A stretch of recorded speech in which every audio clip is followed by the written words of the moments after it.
She sounds like a fun grandma, though. She's fantastic. Yes.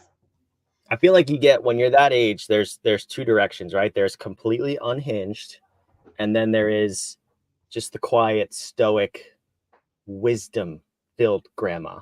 There's no in between. I cannot wait to be unhinged grandpa. I might already be. You already are. Not even a grandpa, but you already are. The unhinged has been there a long time, but I should be a grandpa. I waited. Now people say, can you imagine what college is going to cost by the time your kids go? I'm like, college, is that even still going to be a thing? And by the way, if it is, that's what's so freeing about the current culture right now. It's very financially freeing, knowing that I will never have to save for college anymore for my kids, because I would never send them. That is true. You're closer than me. I know for sure. You're on the fence. On the fence about what? Sending them to college? I mean, so your kid, your oldest is what, 6 years away? You mean age-wise? Temporally, I'm closer. Yeah. I mean, I would never send them into that thing, but if I were to, yes, I am. But I'm also much closer to death too. So joke's on them. I'm not paying for college. Life insurance is. And timing is everything in comedy. That's when you hit the button. Speaking of jokes, I got one. I got the joke. Good. Always on the punchline. Yes. Right. So what's the difference between light and hard? Brandon's doing jokes. Yeah, we're trying a new bit, right? Business should be fun. If you're not having fun in business, you're doing it wrong. Clear the deck. It's our opinion, and we're right. Clear the deck. So, what is the difference between light and hard? I don't know, Brandon. What? I can sleep with a light on. Welcome back to The Ether, the show that disrupts the way you think about running your business. Join me, Brandon, and my co-host, Sean Delaney, the creator of What If, on today's episode. Our goal is to provide context around what we talk about so you have the clarity to cut through the noise and the confidence to grow and run a truly harmonious business. Let's jump in and take the next step to achieving business freedom.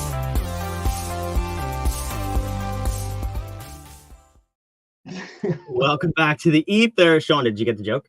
I got the joke. I can sleep with either. But I can't sleep. Well, for those of you joining us live, welcome to The Ether. Great to have you here. And let us know in the comments. Did you like the joke in the pre-show before we started the live stream? Brandon, stay in his lane. You don't want me laying down the ether. No. I know my role. I get one-liners, and that's it. I am not the comedian, but I'm trying to make the comedian laugh, and we're having a good time here. So it's good. We're talking about something that's maybe not a real fun time for people, especially in the small business world. We're talking about the FTC ruling of they banned non-compete agreements for anyone who is not a senior executive or higher. So let's lay some context around this. That means that anyone in your company making less than $151,000 and change dollars per year cannot be subject to a non-compete agreement. So, Sean, unpack for me from the lawyer perspective, what is a non-compete before we dive into what this means for small businesses? Well, I didn't think we were doing that today. I thought we were doing something else. We're going to get there. We're going to talk about how, now that this is gone, you will have thieves at the door, so to speak, of your business. People maybe within your walls trying to steal from you your IP, your intellectual property. And this is going to cause a whole lot of chaos in the marketplace, potentially. But if you do it right, it could also be really, really beneficial for you. So before we get there, though, let's unpack what a non-compete is for people who have never heard about it. Okay, but Brandon, I am so still over the top distracted by how incensed I am about what's happened that I didn't want to unpack that today because we have a hard stop. I want to get into, so we will do an entire thing on non-competes. Fair. And we can even put a link in here about what it is, what the ruling means, and what we're going to do now, because it's going to cause a big problem. But I want to stay on the topic of thieves at the door, because let's go there. Because once whether you have success or not, once you are out there, thieves will come. Wolves will sniff around trying to take what you have if you are a giant. Of course, people are going to steal Tony Robbins' content. Okay, because he's out there and he's big and he gets a lot of attention, and so people are going to steal it. And I'm not talking about copying it or appropriating it in some way or adding to it. I'm talking about they will try to straight up thief it out from under him, which is stupid because stealing from him, most people know that it's his. We'll get into why and what this means for you to protect yourself from that, because we're going to a broader, we're jumping, Brandon, to a broader place of protection, and then we can talk about non-competes and DMCA protection and copyright protection and all that kind of stuff. That's totally fair. I'm going to do my best to keep a straight face during this episode because we've seen a number of things in the first person around this thieves at the door topic as I pour my cup of coffee here. We know that as soon as you're out there, people are going to come sniffing around. And it's worse when you're smaller and you're out there producing content and suddenly that content is showing up somewhere else. Yeah, Tony Robbins has lawyers. We're talking to small business owners who, you can't just throw lawsuits down at every little thing. So this is a much different conversation for small businesses. Yes. So I create a course, and this isn't a me, this is the people who have come to us for this particular thing, because it happens way too often. We've been in masterminds where the people, because it's like people marketing to other marketers, and they all want to work on each other's marketing plans and do VIP days for each other. And then people aren't honoring the contracts, paying for work that was provided, yet it's showing up on the website. Or people are doing really good work and producing YouTube videos, and then people are taking those same scripts almost and trying to play the exact same notes when they're not equipped to do it. We've had people compare themselves to us, and then when you talk to them, you find out their big claim to fame was, well, I'm an operational expert and I learned everything I know from Keith Cunningham. Wink. And then it turns out what they really mean is they read 3 of his books and then they parrot back words from it and then make up some stories that kind of fit in as examples because they never really had any big clients to begin with. And you go down that path of them sort of say, hey, we do the same kinds of things. And then you tell 12 stories about things you've done, and they have no stories about things they've done because they can't do it. They have stories about what other people have done that they've witnessed and can make some kind of connection, and good for them, but they actually haven't done it. So there's that kind of an appropriation of expertise, right? I made a course. Now someone copied my exact course and changed 1 or 2 names and put it over here. Okay. So some people, I understand that if you're talking about general things, then they're going to be the same. They're going to sound the same. And should we back up for a second and say why I'm so incensed? Because here's what happens. I'm going to sip my coffee while you do this. Go, please. I'll be right here. People steal. So imagine this. I'm imagining. A musician. Let's say I don't know, you pick one. Prince. Thank you. Prince. Thank Prince you, is a good musician. Prince. You've got a pretty unique sound. It's unique. You're not just playing generic stuff that maybe nobody's heard of. It's very unique sound. And you hire somebody, maybe you don't even hire them to try out in the band, and it turns out they can't really play the notes. How about this one? They're a roadie. They're not even actually a musician. They've never done any of this stuff, but they've hung around the band enough that they understand the songs. Kind of. They know the words because they can read them. And so then they start saying these words into another microphone.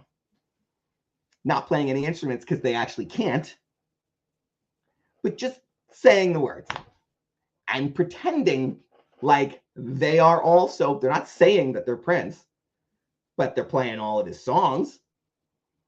Like they're a crappy cover band at best. That's different than someone who understands music, is inspired by a lot of different music and maybe does something new with it, like Prince at the Super Bowl doing a Foo Fighters song, and David Grohl saying, first I heard of it was when he did it, but it was amazing and I'm flattered. And he was fantastic at it because it was a unique interpretation of that work, full attribution, never said he created the Foo Fighters song, just did it. And so everyone knows where it came from, and that's his version, unique sound. He added something to it. Okay, great. So we don't, for example, when we talk about jobs to be done, when we're doing value chain analysis, we didn't come up with the concept of value chain analysis, never said we did. We just understand it better than 99% of the people on the planet. And so we never said that. We bring something unique to how it's used, when it's used, how it applies to the rest of the architecture. And when we talk about jobs to be done, I tell the story that I learned this. I didn't come up with it. Clayton Christensen did, and I learned it from him at this MIT conference, 5 days, doing high-level process re-engineering kind of learning, talked about it, understand it. We talk about it as his thing that lots of people have used in the mix of tools and weapons that they have to address business. And we've brought something different to it. We tweaked it. It's better. I think it's better. It's better. And we know that because we've been doing that for 20 years with very big, complex businesses, and we get results. Right. We've added to it, and the whole community at large is better for it. That is what we're supposed to be doing as artists, creators. We know we're supposed to be doing that and putting it out in the marketplace, which is what, when, and where protection kicks in, because our copyright is automatically happening as we speak right now on this very show. These words are going out, being captured, being memorialized, and going out there. Now, if someone is sitting there diligently taking notes on this, and they're going to do a YouTube video that is saying these very things, these very notes in the very way that I play them, that's no good. And it's especially worse if the person is a fraud. It's especially worse because they are using something that we are producing that is, because it is truthful, unique, entertaining, and valuable, is also attractive to one's eyes and attention. Because it's valuable, not because it's a lure to something. So they've taken our attractive thing and made it. Brandon, I often think of you as our attractive thing. And they've taken our attractive thing, literally, by stealing your words, Brandon. You should be more angry than I am. It's your show that they're copying. Word for word, kind of, except when they quote stats that aren't correct. And when they fumble and marble mouth their way through parts of it and have to quick hit pause and then do a little edit and then come back. And then put it to, and then cry as they put it to piano music. I don't know what that shit's about. But anyway, I digress. We're going to bring this back to everybody else, right? So this is how you feel. So there's, when someone, look, we've had people steal from us in lots of ways. There was the guy that copied every single thing. Was it the first won't be the last. Won't be the last. Somebody copied every single piece of our website. Okay. I remember that. Knock yourself out. We found that. Didn't know who the guy was. Didn't know how he found us. He's copying the thing. It was no harm, no foul. He wasn't really using the words. It was just the layout. But we had to say, hey, we know you're looking at this because what if he didn't stop there? Right? Okay. So you have to be on notice of those things. And it was fine. It went away. And this is going to happen to a lot of people. People are going to take stuff from your words, from your website, pictures, ideas, concepts, and they're going to not really understand what they're doing. It's clearly a lift from you. And that is usually settled easily by writing a note, a cease and desist with no, you don't need a lawyer for. You can, that one I'm okay with ChatGPT helping you. Chat Chad can help you with that. Careful. That's not legal advice. No, it's not legal advice. I am a lawyer. I'm not your lawyer. There has been no exchange such that covenant has been solidified. There we go. I'm not your lawyer. But you can write a cease and desist. You can tell them, I know this is happening. Here's why. Please stop. You can file things like a DMCA request to have the website shut down or have that material removed. All kinds of things you can do there. But so we'll talk about the law. But where these things typically hurt and are more problematic, two things, both more hurtful and more problematic, is when you know the person. So this is when, let's say, oh my God, they were my client. I gave and gave and gave and gave. And then now they refuse to pay. Or in terms of non-compete, could be a former employee, could be a contractor. They could be very entrenched in your organization. So we're coming around in the non-compete. That's why I want to do this one, because we'll talk about some of the people that we've helped. So, well, let's just do that right now. We've had some luminaries who have said, here, this person, they're not paying me again. And what do I do? And you got to sort that out. But it's because, and here's why it's in the thieving, right? The thievery. Not just for services rendered. They actually said, no, I don't like the work you did for me. And then it's all over their website. It's like, you mean you didn't like the copy I wrote for you? I'm reading it right now. Okay. And then we have to deal with that. Yeah, but that hurts because they're like, how dare they? We worked so long and hard on this and they crapped on it. They told me it was garbage, and yet I see them using it and making money off it. That's awful. And then it's even more galling, at least to me it is, if the very thing that they stand for is not the thing they're doing. I won't call him out, but one of our luminaries had me working with trying to get money from a guy who was a public speaker and wrote a book on in ethical and integrous negotiation. And all the emails that he was writing back there and negotiating where the money was and why it wasn't paying him were all like, yeah, go screw. Like he had no integrity or ability to negotiate anything. He was Mr. Win-Win. He was just shitting on everybody around him. So then it's even more like, what?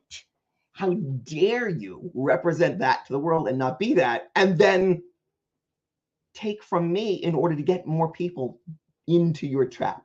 Terrible.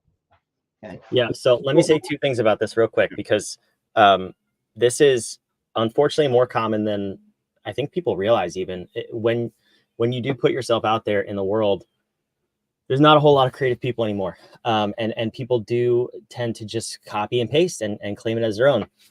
If that's your set of morals and ethics, more power to you. It's not going to get you very far because it's very easy to tell. But this is also the general consensus in the marketplace, which I cannot stand. We've talked about this on a number of episodes of A Harmonious at Lunch.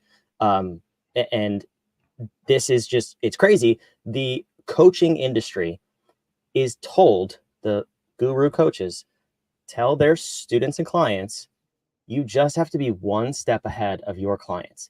And this mentality blows my mind, because it doesn't make sense, because what you're saying is you're going to be learning with your clients just 1 minute ahead. You need to be 1 minute ahead in the YouTube video than they are. And you could sell them something for $10,000, $50,000.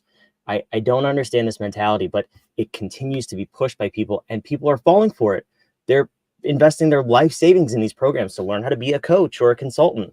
And then you have other people who are paying these people who know nothing to help them grow their business, and it's going to hurt them in a very short period of time. And that's why they can't go 5 questions deep on it. Exactly. Or handle oddball off the wall questions, because they only read the next chapter. So when you ask a question that would be in chapter 35 and they're at chapter 10, they can't answer it. And you're going to be able to catch them hemming and hawing and doing all the stuff. We know plenty of people that we've cleaned up for them as well. Oh, I thought they knew their stuff. Oh yeah, they're out there. They're saying those things. I get it. They're not that. And I wish you would ask them more questions, because here we are now, and we're going to clean it up. Okay. But so here's the thing. The legal venues, and why I didn't want to talk about this, that is because that's all out there. We know what to do. It's easy to look up what to do according to the law. But where it hurts and where it's difficult is when the person does not care about the law. You can go ahead and make a stricter law, but if they don't follow the law anyway, it only affects the people who abide by the law. And so now, if they have some sense of self-awareness, so you have to make it, if they don't really care about your morality or your ethics or your income or your reputation, then you can't be writing a letter saying, you stabbed me in the back and it's terrible. They will say, and what'd you have for lunch? I don't care. These things aren't relevant to me. I don't care. So you have to make it relevant to them. So what do they care about then? Because they're not playing the same game you are. Right? I have a business partner now in another business where he's very trusting. Not saying that he doesn't document things, but he's very trusting. For him, if somebody gives them his word, that's good enough for him in a lot of situations. That's beautiful. That's wonderful. But it's all the more, but that's because that's the game he's playing. That's the game he knows. That's the game he wants to play. That's the game he's playing. There are people who are not playing that game. So I'm sitting next to them to make sure that I see them coming and say, no, they're not actually, they actually don't care about the is literally word for word parroting what you're doing and in order to sell a business that is essentially what we do. Right? Except from a different angle of it, but it is still what we do. So they're saying, well, I'm going to talk about stuff that you talk about in order to get people to help them prepare to exit their business. And that's not the same thing you guys do, because what you guys do is you get their business so great that they could sell it. That's like Vanilla Ice saying, I didn't take from David Bowie. That song goes dun dun dun dun dun dun, and mine goes dun dun dun dun dun. That's the same. Those are the same notes. That's the same song. No, it isn't. Yes, it is, and anybody who can listen to it can hear that it's the same thing. Right? So you have somebody who you know doesn't know this, can't play these notes, isn't even in the same room of understanding as you on any of these things, saying your words in order to entice somebody to go do something that they can't do, right? So this person, then, you would hope. So how do we make them understand, if they're a complete narcissist, how they need to go away? You have to make sure that they know that this could be bad. So anybody acting like this would be classified as a complete narcissist. If you do not care about another human being's well-being, how it affects them or your clients, you're a narcissist. So not you listening. If you're listening to this show, you're not a narcissist. The people who are going to attack you and do this to you, those people are narcissists. So one person listening to this show is a narcissist because they're no, that's Harmonious at Lunch. They're listening to that show. They're not here because they're stealing that content. Well, they might. Okay, fair enough. Perfect. Then let's really have at it. Then here's names and dates. No, I'm not going to do that. So, DM us. We'll fill you in. We helped somebody else. Here's another example. Somebody came to me. They said, this person's not paying me. They know they owe me. They know. Okay, so let's unpack it for them. So yeah, there were emails where they said, I know, hey, your work's great. They had emails where it said, this is fantastic. They had emails to them saying, I'm getting more clients than ever. And then there's a note that says, yeah, I know I owe you the money, but I don't have it right now. Then there's a note that says, I'm never going to pay you because life. So, and they were like, well, so, and I need to, and it's not right. They don't care about that.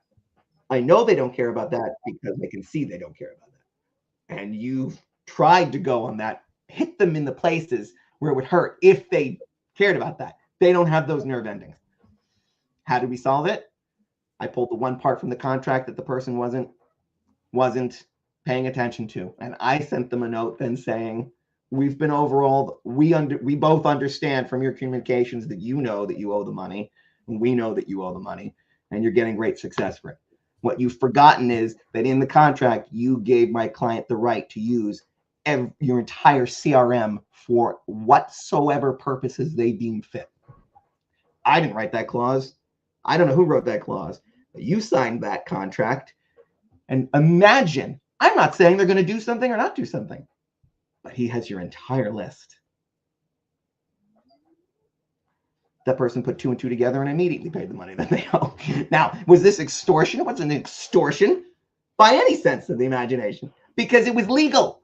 What he could have done, which is he could have just sent a note saying, it's a shame that this person who's teaching you about integrity is refusing to pay me. Those are true statements. They could have, I don't know.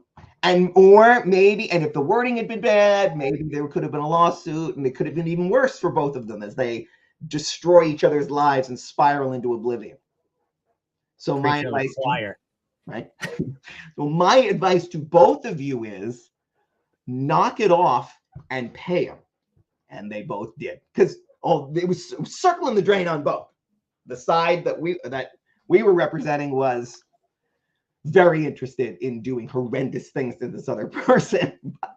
Horrendous in the sense that they weren't going to kill anybody, but I mean, just like, I could do this, and I could, because I got pictures of him and his, and his girlfriend. Oh my God! All right, let's not spiral here. Let's keep this where it needs to be. Okay. So you asked an important question though earlier. You said, "Why is this not bothering me as much as it's not bothering you?"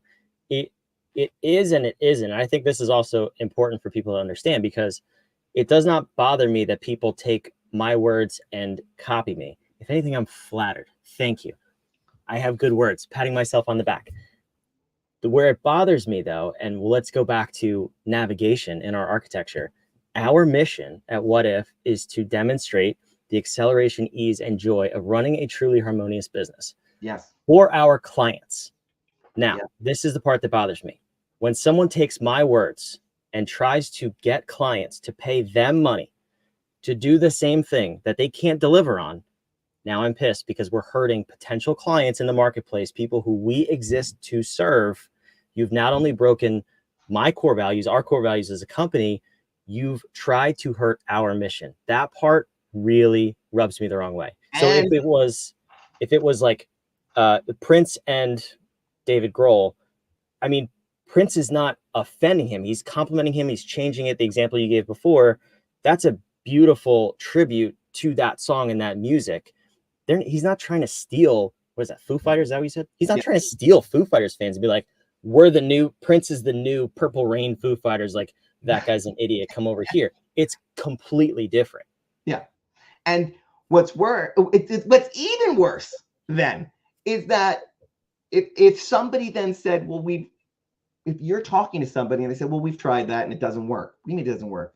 You never worked with us before. Oh, I went with this guy. He says all the same things. I've heard all of this before. It doesn't work. No, they didn't make it work because they didn't know what they were talking about. A chimp was talking to you about thermodynamics. That's what was happening. And they didn't understand it. And so they just and just monkeyed up your business like an idiot. Oh, I get it. Yeah.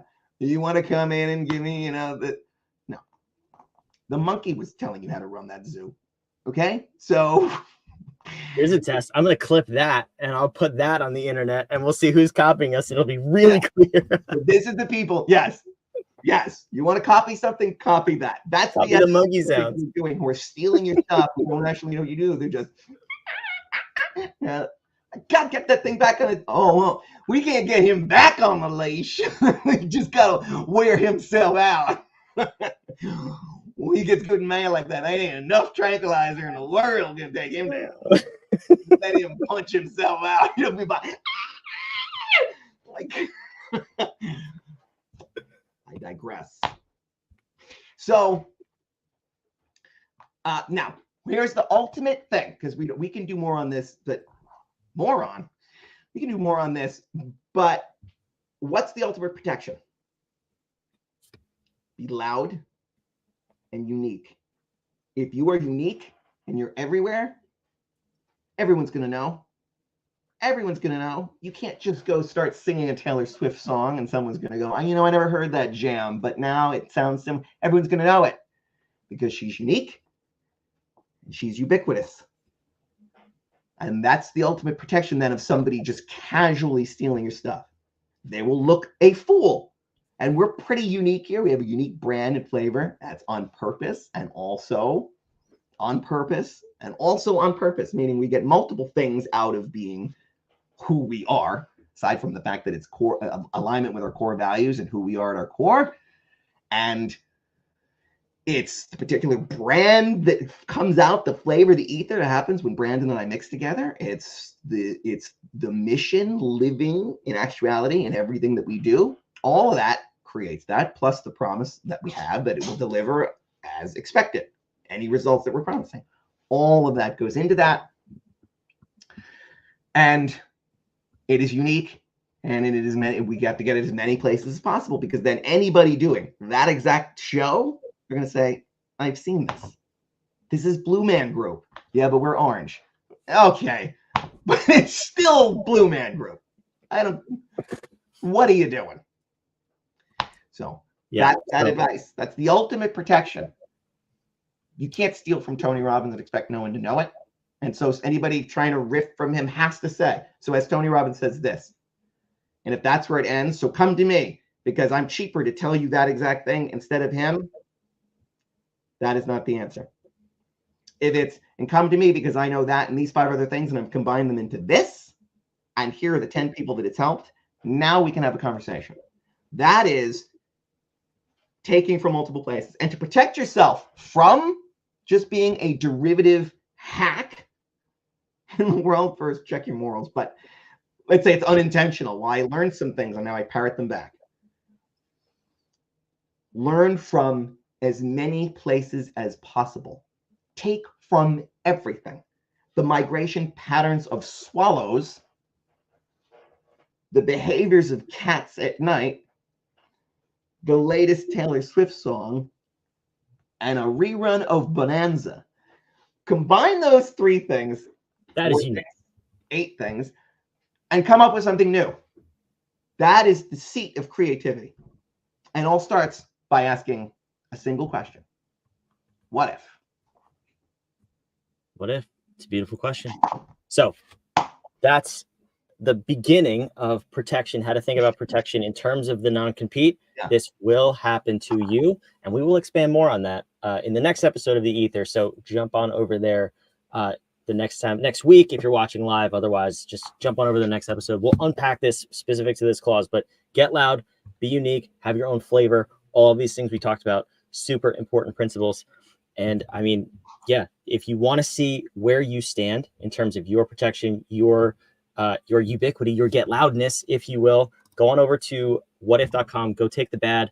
Yes, this is copyrighted material as well. So if you see these 50 questions in this order anywhere else, you know who came up with the first 20 plus years ago. But if you want to see where you stand, go take this assessment and it'll tell you, do you need to beef up your protection? Are you susceptible to somebody stealing your IP and your ideas and the words out of your very mouth? You want to go act like a chimp, copy that. Don't you touch that.